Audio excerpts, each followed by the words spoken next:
반도체 같은 경우는 야, 이 시국에는 내가 ETF 못한다. 여기는 개별 종목 이런 분들이 사실 굉장히 많으시긴 했지만 네. 어떻게 좀 가져가면 좋을까요?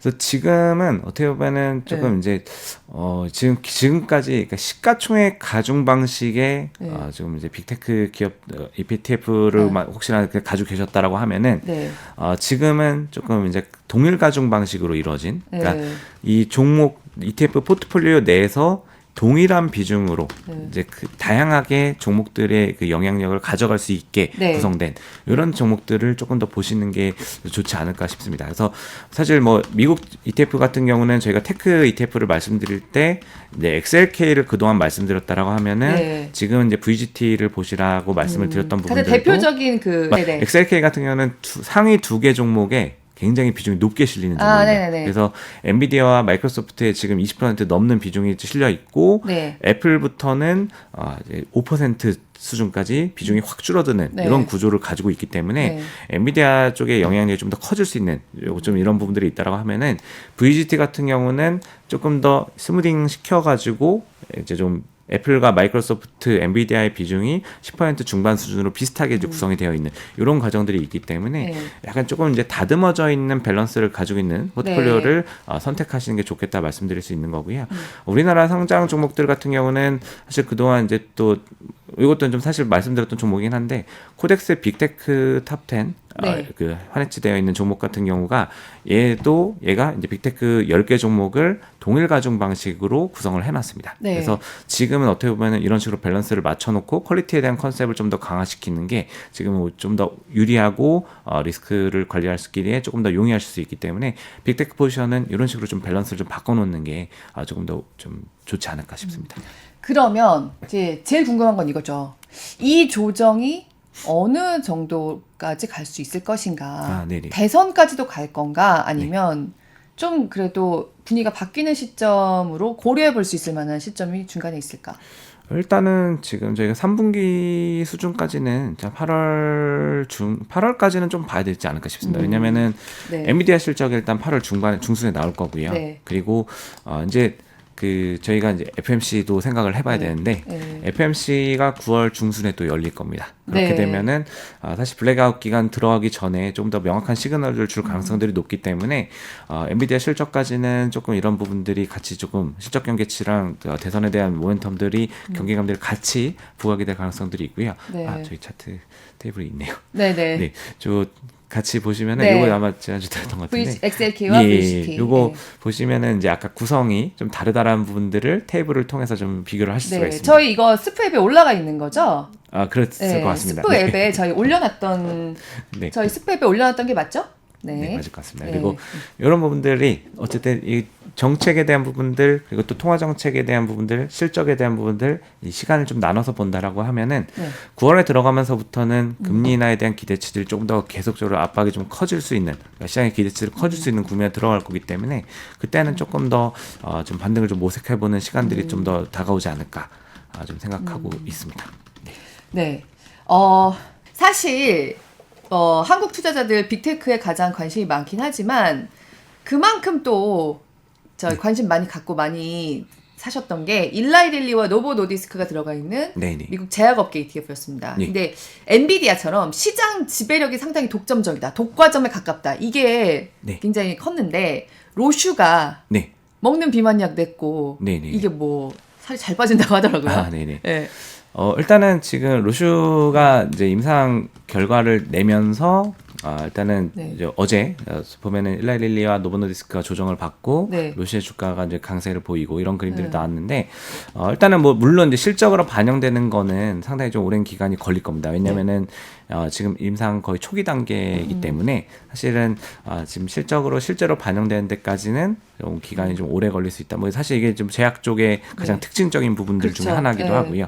그리고 그렇기 때문에 지금 이미 제품을 내놨던 노보노디스크나 잭파운드, 일라이릴리 네. 두 종목들이 사실은 독보적인 주가 흐름들을 보였던 배경이기도 합니다. 네. 다만 이제 이런 식으로 이제 경쟁자들이 치고 들어오는 과정들은 네. 아무래도 조금 이제 부담스러울 수 있는 부분들은 맞긴 하고요. 향후 실적 전망에 대한 부분들이 조금 변화가 있을 수 있기 때문에 이런 조정의 부분들이 분명히 나타날 수 있다. 뭐 어제 주가를 통해서도 좀 살펴보실 수 있는 부분들이 될 것 같고, 이런 과정들은 근데 저희가 이제 ETF 관점에서 보면은 ETF는 사실 이제 지수가 리밸런싱이라는 과정들을 거치기 때문에 이 과정들을 통해서 로슈가 편입이 된다라고 하면은 사실 여기서는 그동안은 조금 이제 리밸런싱이 이뤄질 때까지는 조금 약한 흐름들이 좀 나올 수 있겠지만은 리밸런싱을 통해서 종목 교체가 진행이 된다면은 이런 부분들 타이밍 이슈로 좀 살펴보실 필요가 있을 것 같고요. 네. 지금 어쨌든 이 사실 일라이릴리나 노보노디스크 같은 경우는 아까 말씀드린 것처럼 실제로 좀 실적을 계속 내고 있는 기업들이기 때문에 네. 당장 실적 기대치들이 확 꺾여버릴 가능성들은 뭐 지금 당장은 조금 이제 또 제한적이다. 그래서 약간 큰 그림에서 보셔야 될 필요가 있고 네. 지금 조정에 대한 부분들은 사실 조금 어떻게 보면은 뭐 빅테크의 움직임들이랑 마찬가지로 약간 밸류에이션에 대한 부담감들이 있는 상태에서 네. 약간 불확실성 요인들이 껴들어오니까 네. 조금 더 예민하게 반응할 수밖에 없는 이런 상황들 좀 비슷하게 좀 보셔도 될 것 같습니다. 바이오테크도 밸류에이션 부담감이 역시 그 로슈 요인뿐만 아니라 그거가 작용하고 있는 상태에서 네. 한 가지 불확실한 게 또 하나 생겼네 이런 정도의 분위기였다라고 네. 볼 수 있겠다고 말씀 주셨는데요. 그러면 예를 들면 지금 우리나라에서 이 비만 치료제 관련해 가지고 비만 치료제 탑2 사실 굉장히 많은 네네. 분들이 구매하신 저희 그 권혜리 모닝라이브 보시는 분들도 이 종목에 굉장히 투자를 많이 하시는 것 같더라고요. 네네. 그 비만 치료제 그 탑2 그 코덱스였나요? 예. 그런 종목 같은 경우에 이제 탑2인 일라이릴리아 노보노디스크 갖고 있고 네. 거기에 다른 바이오테크 기업들 이렇게 들어와 있는 그런 모습이었잖아요. 예. 로슈 같은 대형 제약사도 저기 들어갈 수 있을까요? 로슈... 그런 식의 리밸런싱이 네네. 들어갈 수 걸까요? 있습니다. 왜냐면은 지금 이미 이 빅테크 기업, 네. 죄송합니다. 빅파마 기업들, 네. 빅파마 기업들, 빅파마들? 네. 대형 제약사들이 포지션들에 이미 다들 일부 들어가 있는 상태고요. 네네. 그러니까 지금 뭐 말씀하신 코덱스 종목, 그다음에 이제 KB 같은 경우 이제 어제 이제 KB스타에서 이제 라이즈로 ETF 브랜드명을 또 바꿨습니다. 네네 맞아요. 브랜드명 바꿨더라고요. 네, 라이즈 이제 KB의 라이즈.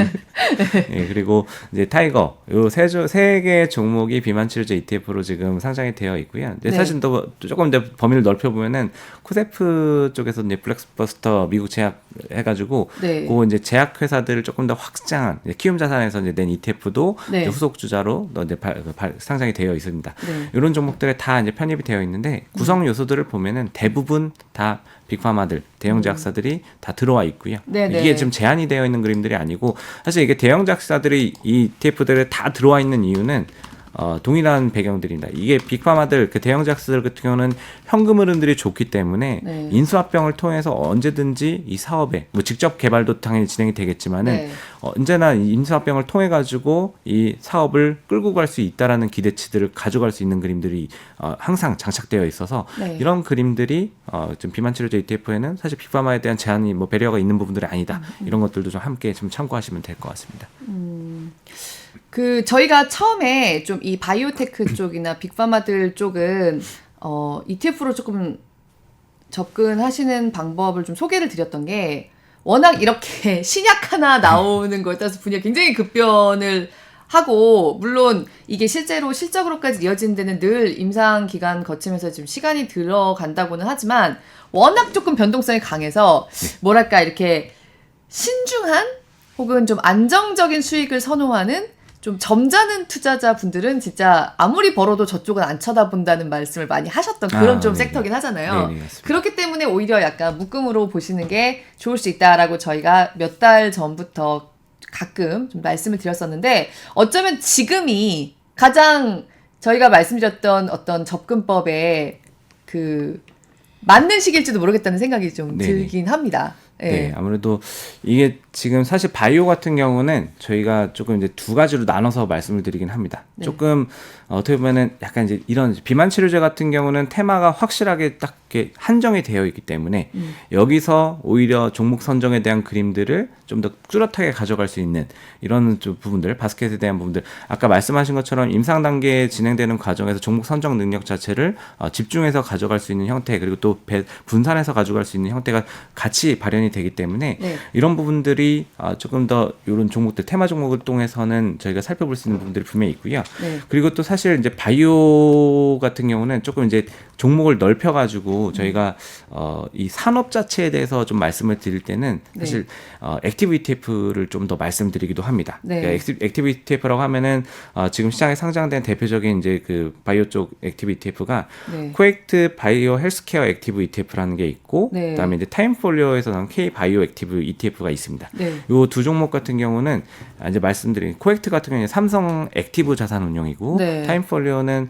타임폴리오 자산운용입니다. 뭐 이게 조금 이제 생소하실 수, 그 일반 조금 이제 개인 투자분들한테는 생소하실 수 있는 이제 네이밍들일 수 있는데, 이 두 회사 같은 경우는 액티브 ETF들을 조금 더 적극적으로 운용을 하는 ETF들 운용사들이고요. 네. 이 운용사들 같은 경우 사실 실제로 또 과거 데이터들로 사실 액티브 ETF는 저희가 이제 성과를 보고서 조금 더 판단하는 부분들이 훨씬 더 클 네. 수밖에 없는데, 네. 성과도 상당히 좀 굉장히 좀 알파를 좀 낼 수 있는 네. 역량들을 좀 보여주고 있는 운용사들이기 때문에 어떻게 보면 액티브 ETF들이 좀 더 적합하다고 말씀드리는 거는 이 네. 모멘텀들이 발현이 됐을 때 좀 더 빠르고 적극적으로 대응을 할 수 있는 그림들, 이런 것들이 사실 어떻게 보면 바이오 쪽은 뚜렷하게 조금 더 강점을 볼 수 있는 부분들이 운용사들이 있기 때문에 이런 분들 고려해서 또 한번 살펴보시면 또 좋을 것 같습니다.